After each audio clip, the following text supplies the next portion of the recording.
Everybody say praise the Lord. Let us open our Bible on Isaiah 57 verse 15. Praise the Lord. For thus saith the high and lofty one, that inhabiteth eternity, whose name is holy.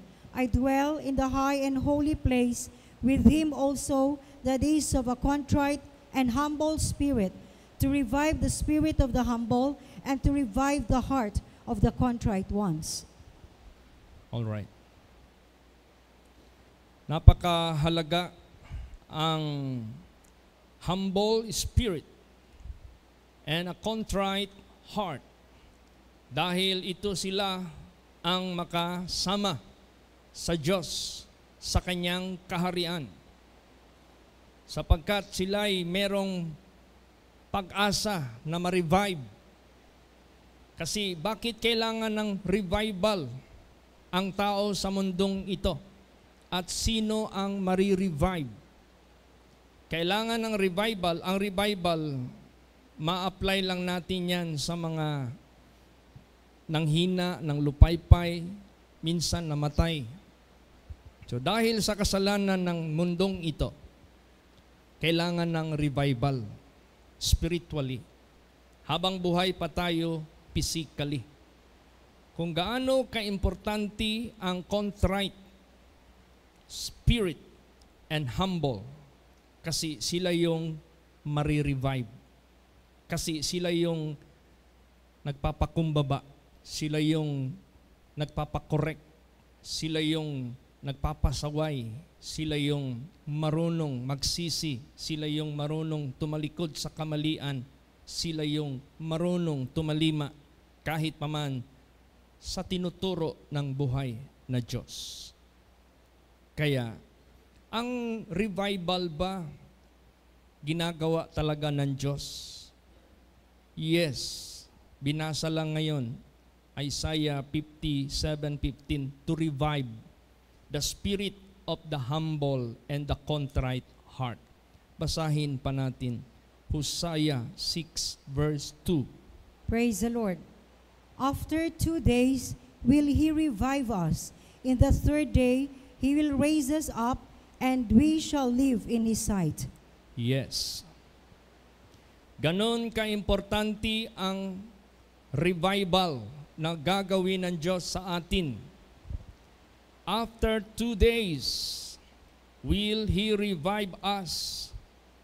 In the 3rd day, He will raise us up, and we shall live in His sight. Then let us remember, ang marirevive lamang yung humble and a contrite spirit. That is why we need to be humble, we need to be a contrite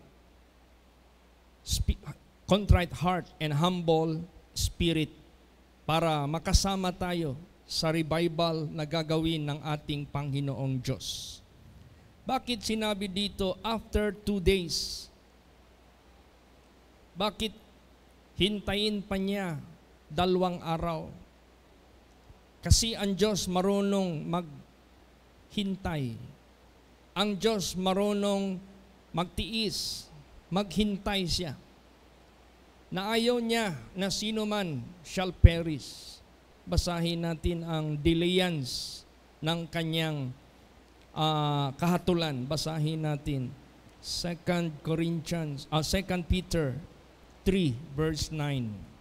Praise the Lord. The Lord is not slack concerning His promise, as some men count slackness, but is long-suffering to usward, not willing that any should perish, but that all should come to repentance. Yan. Ayaw niya ang sinuman manatiling patay sa espiritual. Ayaw niya ang sinuman manatiling mahina.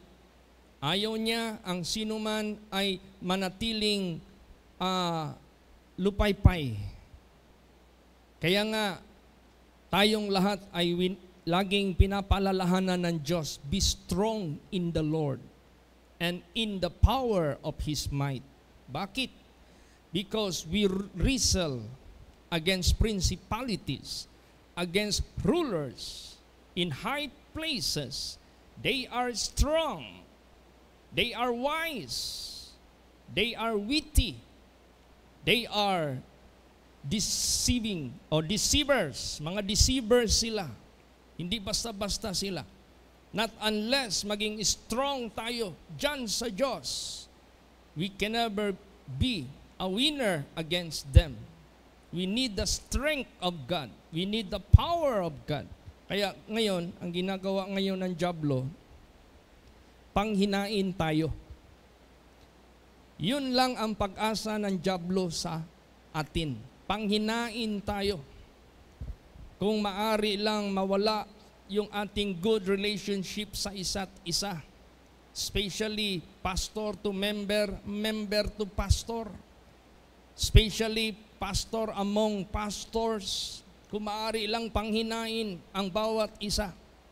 Now, wag natin itong pahintulutan na mangyari sa buhay natin.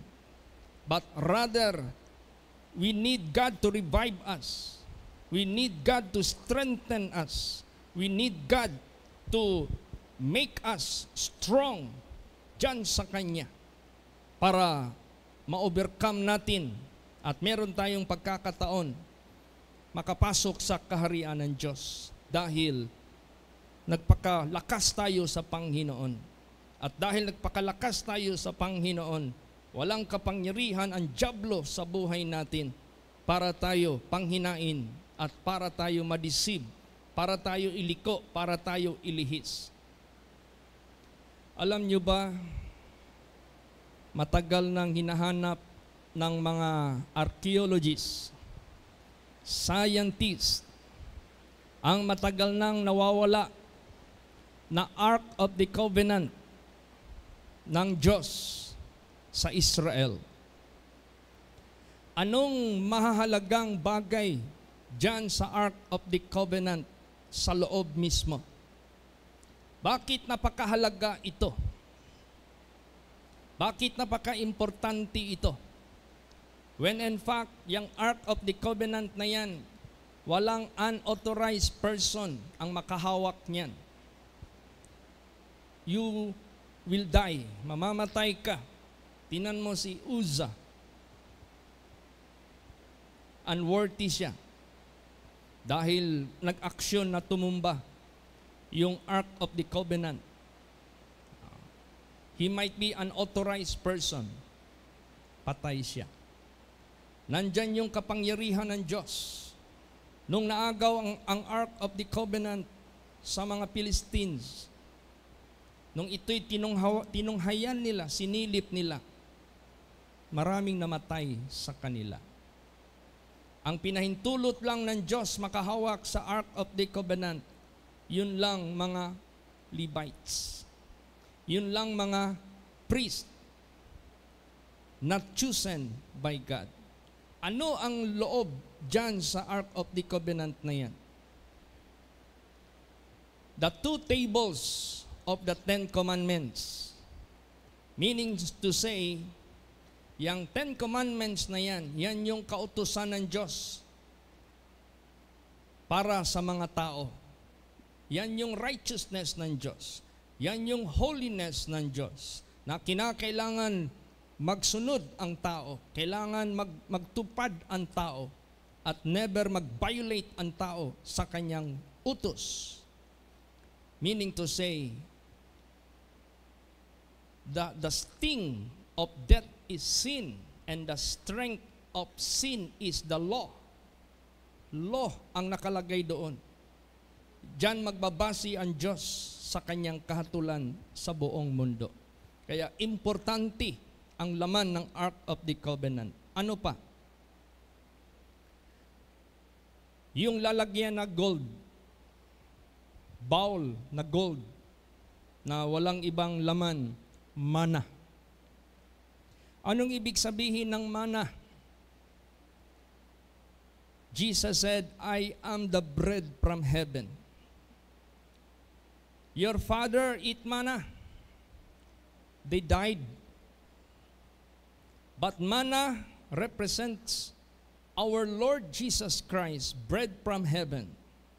Whosoever eateth this bread shall have life everlasting. So ang manna is Jesus Christ, manna is the Word of God.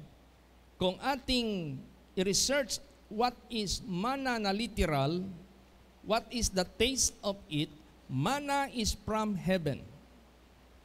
Yun yung pinakain ng Diyos sa kanila until they reach the land of promise.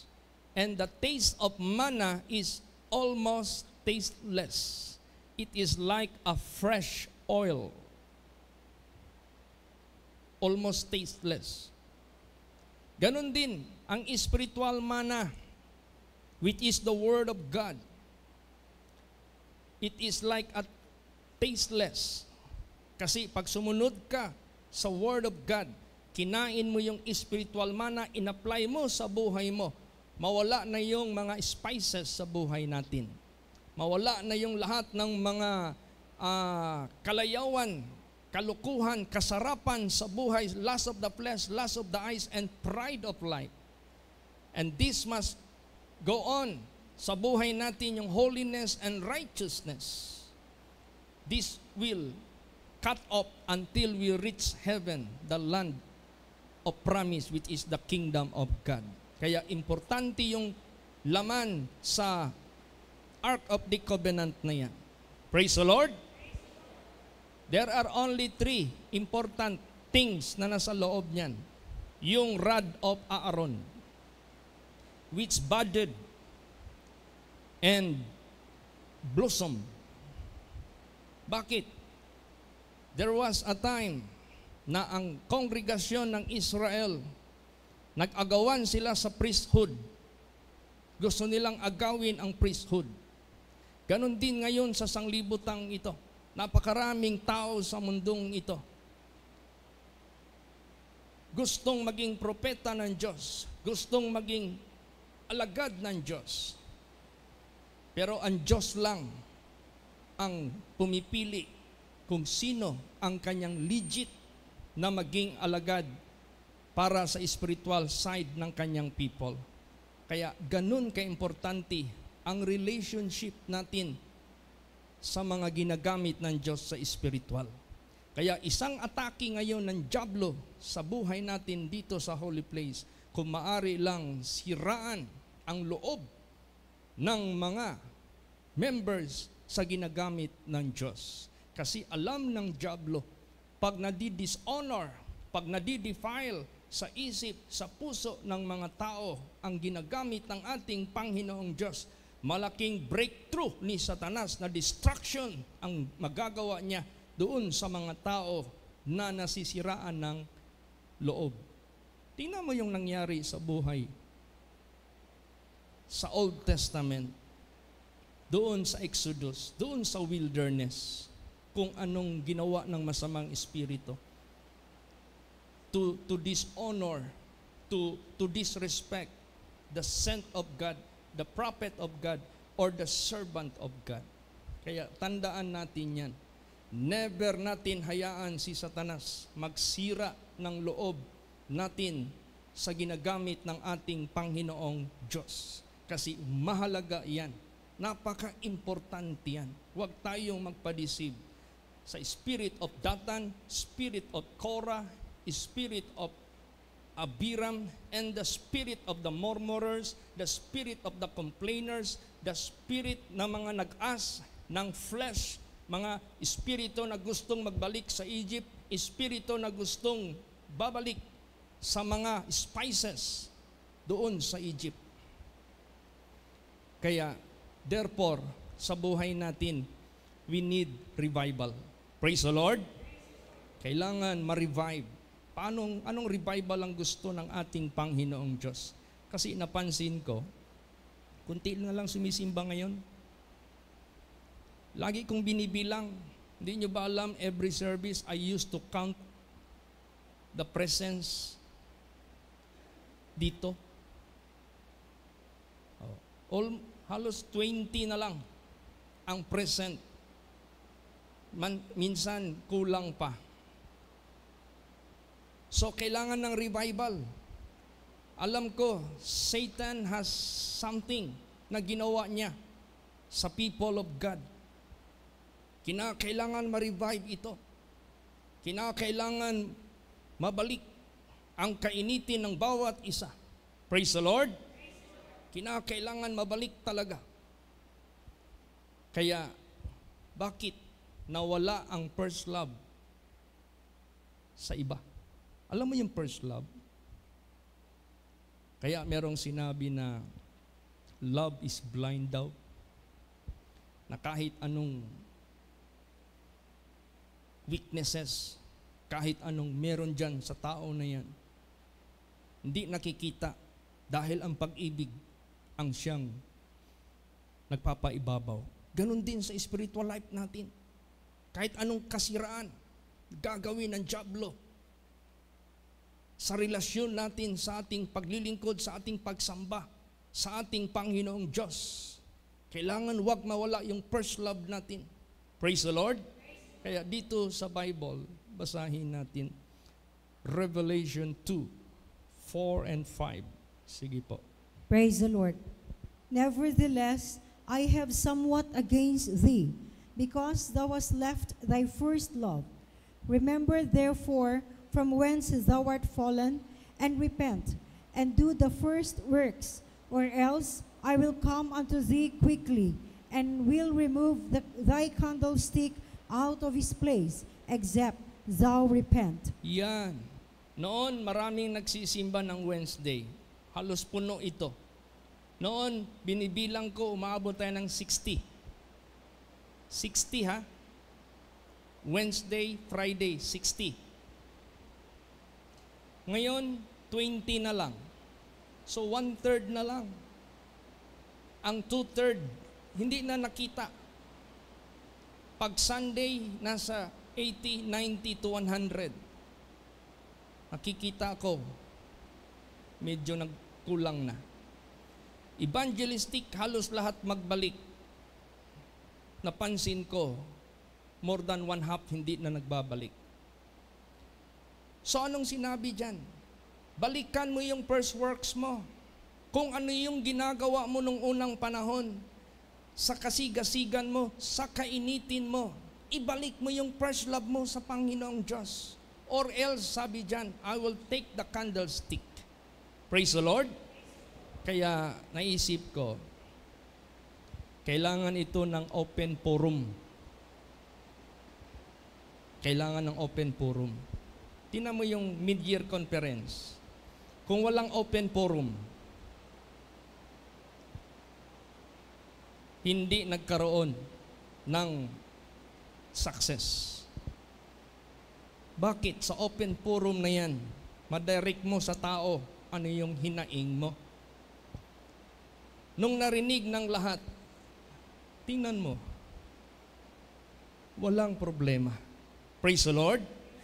Kasi ang masamang espiritu, ang pinaka-strongest tactics ni Satanas, sirain ang relasyon sa ginagamit ng Diyos as Aaron. Sirain ang relasyon sa ginagamit ng Diyos sa mga pastors kung saan-saan man. And these things ought not to continue, but this must be revived. Kailangan ma-revive ang bawat isa. Kailangan mabalik ang magandang relasyon sa isa't isa. Kailangan mabalik ang first love sa bawat isa. Praise the Lord. Kasi para din tayong pamilya eh. Ang pamilya, pag may mga something wrong, hindi na nag-iimikan, hindi yan malulutas pag hindi yan mag-uusap ng katotohanan at dibdiban. Minsan, ang namagitan lang sa kanilang pag-aaway, chismis. Minsan, ang namamagitan lang sa pag-aaway, miscommunication. Minsan, ang namamagitan sa pag-aaway, ginagatungan ng masamang espiritu. Kaya, we need revival. Praise the Lord. Kailangan talaga hindi manatili ito. It doesn't matter. Di natin pwede sabihin, end of the year na kasi. No. Buong taon, kailangan walang manglupaypay sa atin. Meron mang mga manglupaypay, kailangan ma-revive. Kailangan maibalik ang first love dyan sa ating Panginoong Hesukristo. Kasi ang pinag-uusapan dito, everlasting life. Ang pinag-uusapan dito, everlasting damnation.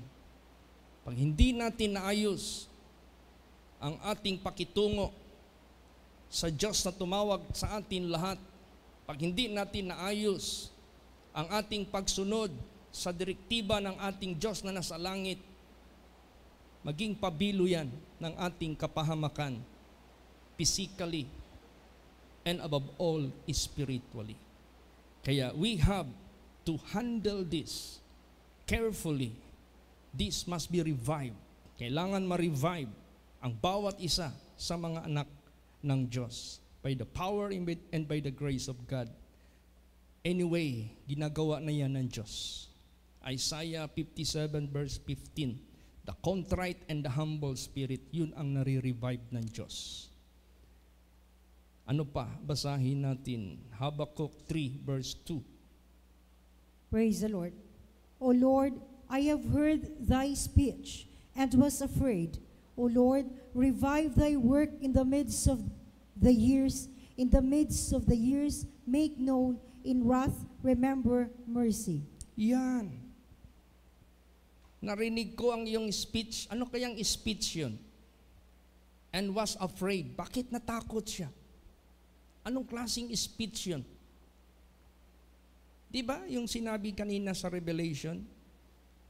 If you will not restore your first love, if you will not restore your first works, I will come unto you quickly and take the candlestick. O, ibig sabihin yan, mamamatay ka. Nakakatakot. Kaya kailangan natin ibalik ang first love. Kailangan ibalik natin ang first works sa ating first love dyan sa Diyos. Praise the Lord. Revive thy work in the midst of the years. Revive thy work in the midst of the years. In the midst of the years, make known. In wrath, remember mercy.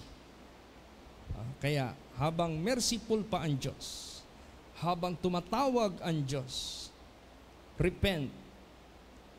Restore your first love. Repent. Do the first works. Gawin natin lahat ng buong puso. Praise the Lord. Gawin natin lahat ito.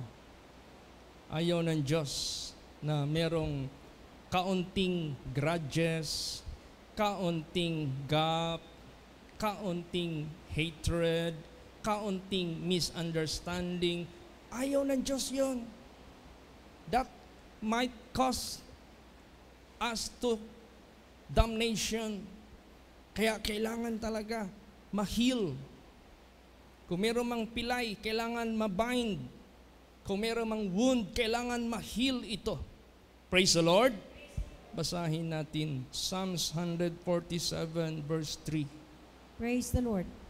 He healeth the broken in heart and bindeth up their wounds. Yes. God healeth the broken heart. God bindeth up their wounds. Praise the Lord. Pinapagaling niya yung mga sugat. Binabind niya. Oh, kailangan may open forum talaga tayo.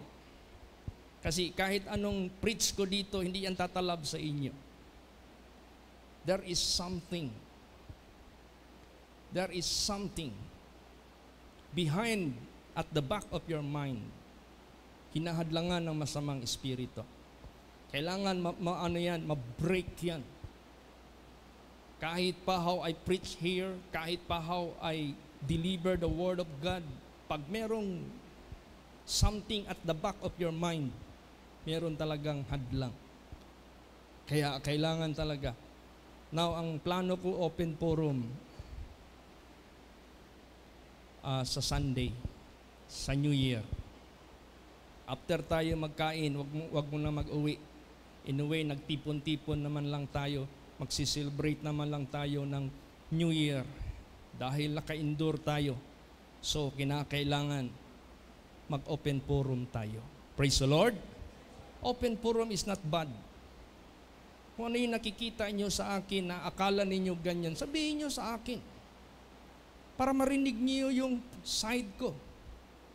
Para yan sa ating close relationship na hindi magkagap.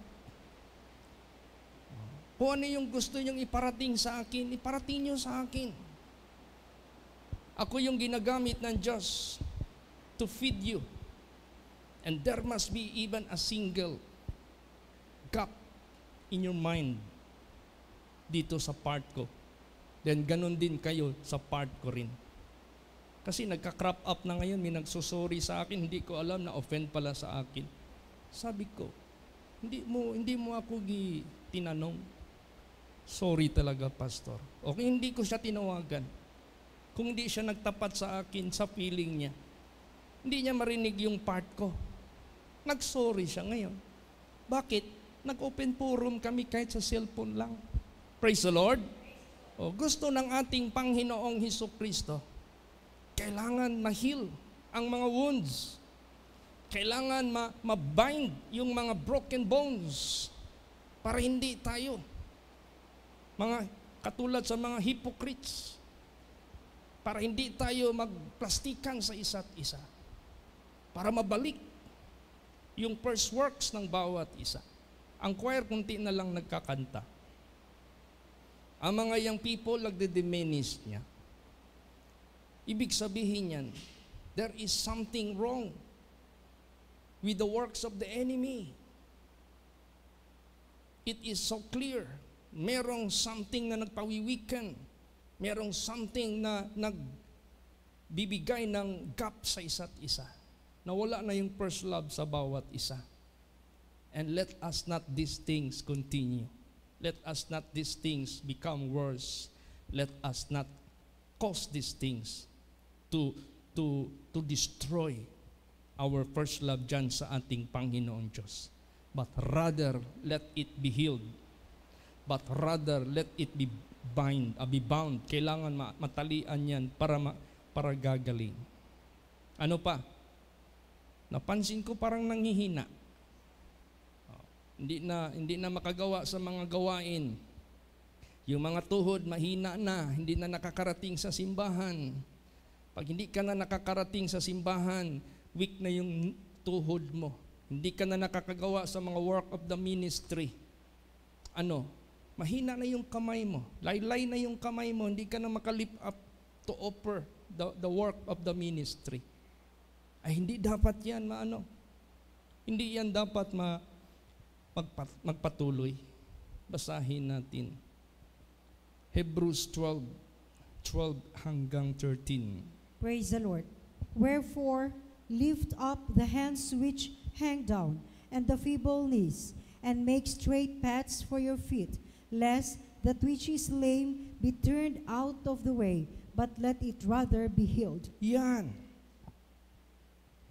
Itaas mo ang mga kamay na nalupaypay na, bagsak na, nakababa na, at mga mahinang tuhod.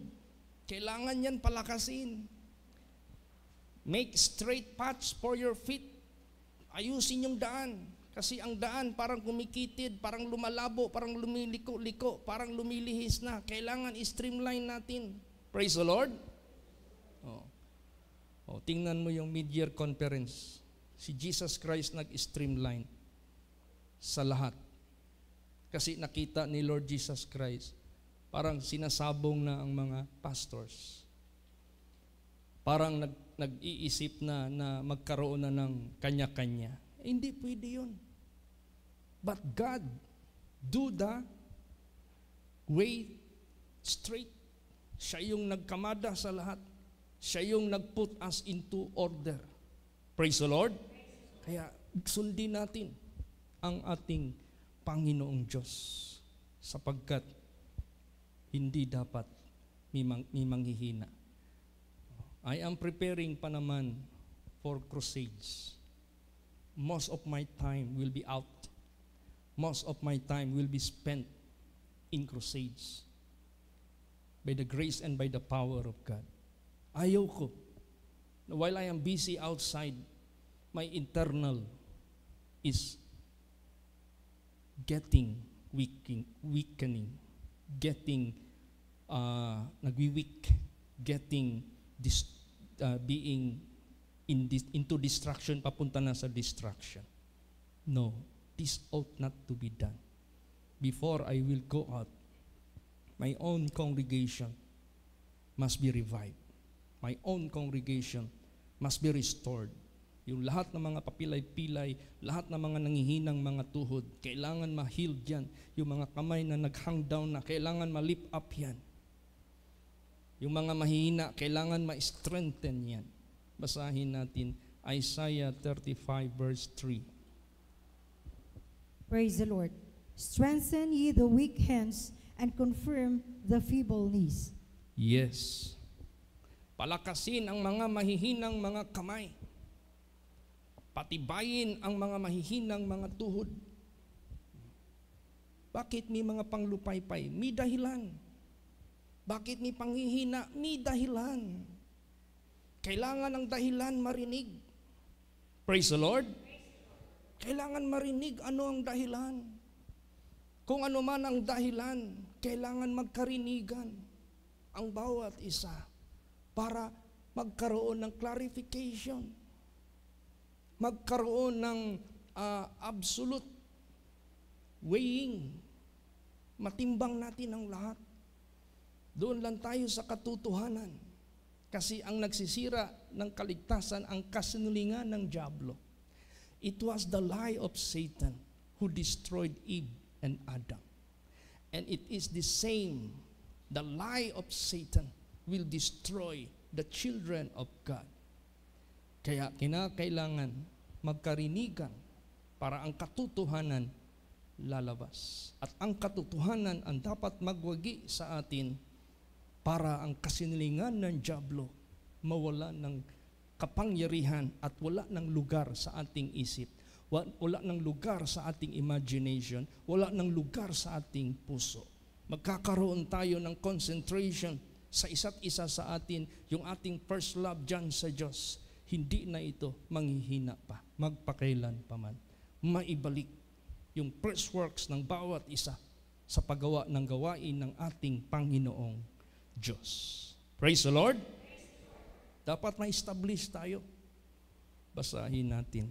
Proverbs 4:26 and 27. Praise the Lord. Ponder the paths of thy feet, and let all thy ways be established. Turn not to the right hand, nor to the left. Remove thy foot from evil. Yan.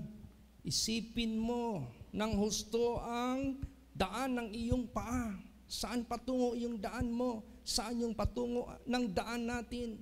Yan ba ay lumilihis na sa kanan at sa kaliwa? Yan ba ay nag-iiba na ng direksyon? O yan pa rin ay matuwid ayon sa inilagay ng Diyos sa ating buhay na daan? So kailangan yan ay ma-establish. Turn not to the right nor to the left. Remove thy foot from evil. Kailangan lahat ng kasamaan must be removed. Lahat ng cause ng panghihina ma-remove. Kasi ang panghihina that is not of God. Ang panghihina that is favorable kay Satanas. Kaya ang tinukso niya sa dalawa, lalaki at babae, na unang ginawa ng Diyos. Alam niya mas mahina ang babae, tinamos, ang babae ang tinukso niya. Si Satanas, humahanap niya ng kahinaan. Doon siya papasok. Doon siya titira sa buhay ng mga anak ng Diyos.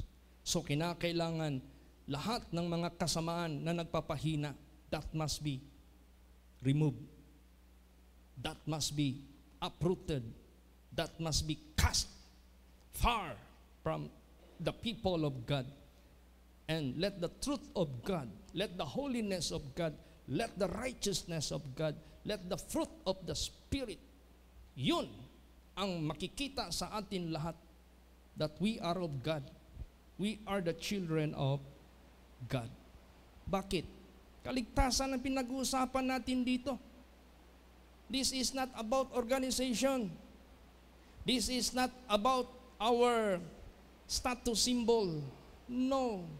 This is all about the salvation of our soul. Now, paano ka maligtas? Tingnan mo yung Ark of the Covenant. Anong nandoon? Lost. Anointed of man, of God. Then, manna, which is the Word of God. Yan yung pinaka-prime things na very important na bakit i-preserve yan ng Diyos. Kasi that is how God will save us from the hand of Satan. Kailangan mapagtibay ang commandments ng Diyos. Kailangan mapagtibay ang ating Panginoong Hesukristo. Kailangan mapagtibay ang mga ginagamit ng ating Panginoong Diyos from heaven na binigyan niya ng katungkulan para gaganap ng kanyang gawain. Yan ang pinaka-importante. Praise the Lord. And that is why ang atake ni Satanas doon sa law of God, ititwist ni Satanas yan. Kaya ang atake ni Satanas, yung mana, gawin niyang spicy, gawin niya ng mga maraming meat. Yun yung mga children of Israel na naiwan doon sa wilderness na nangamatay. They were choked, nasakal sila.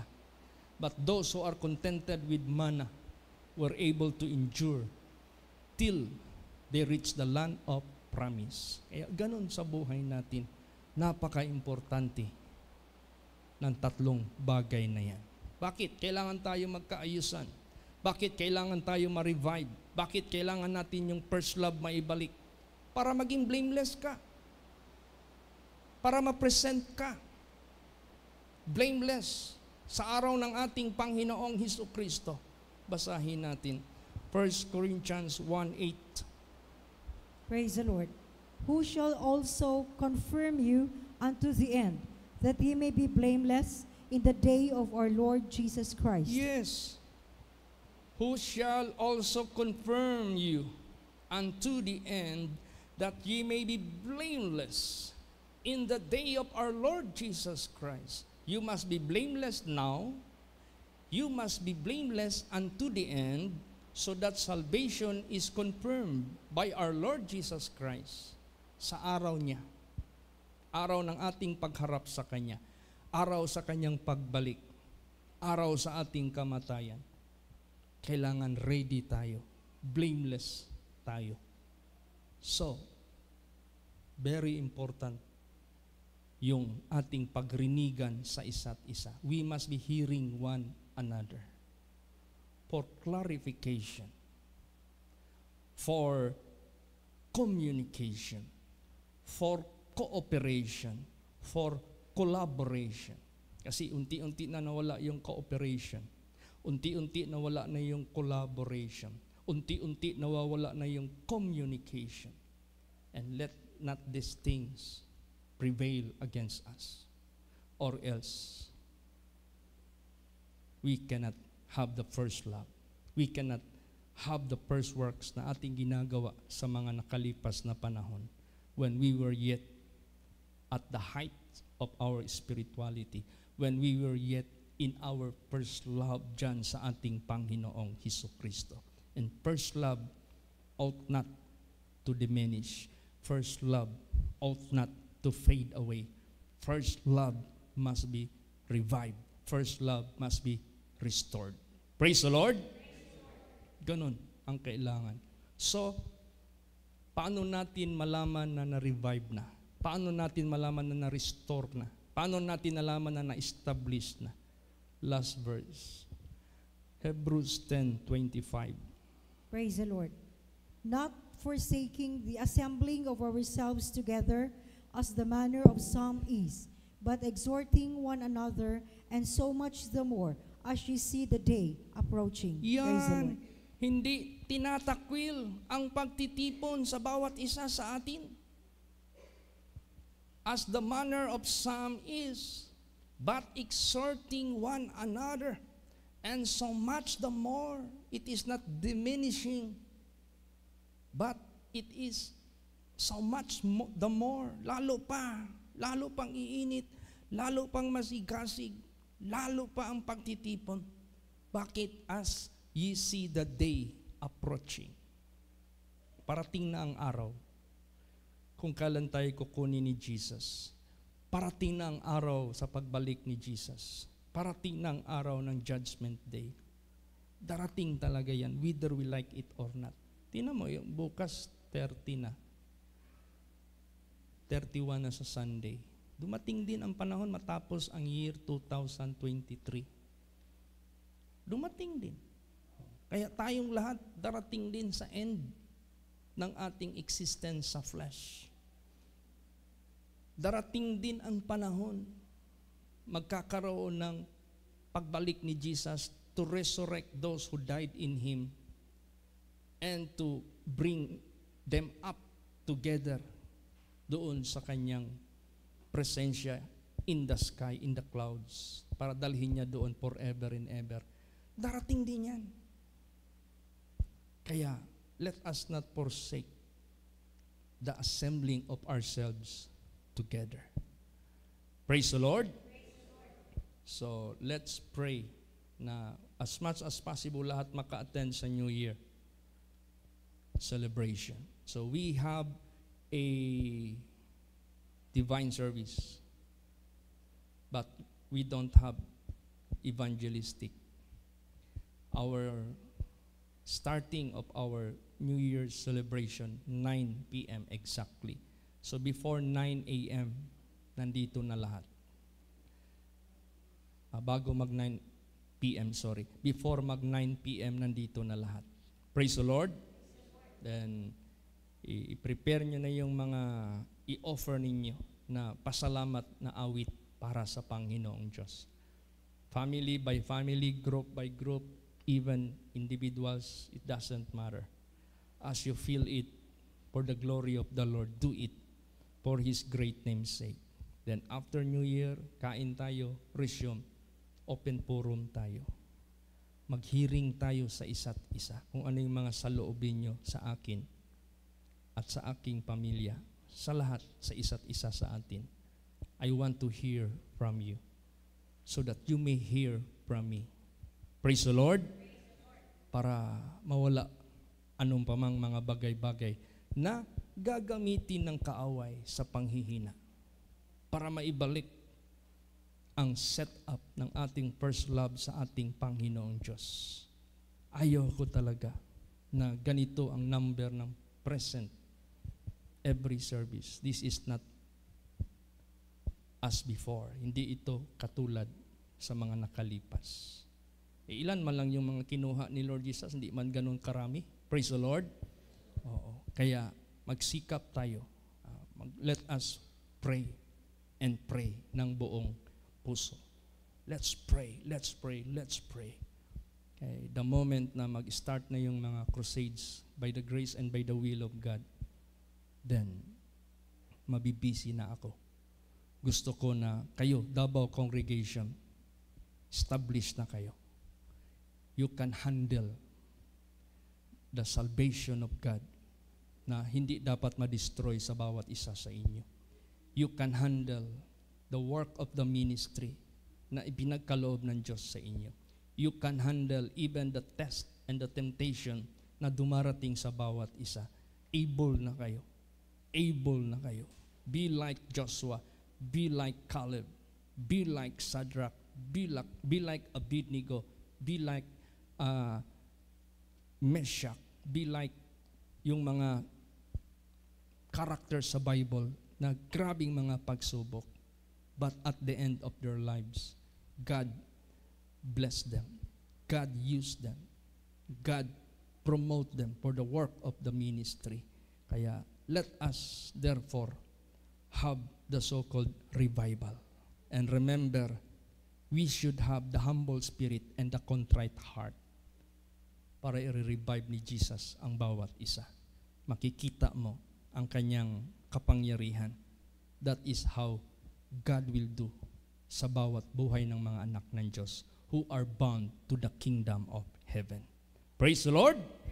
Magsitayo po ang lahat.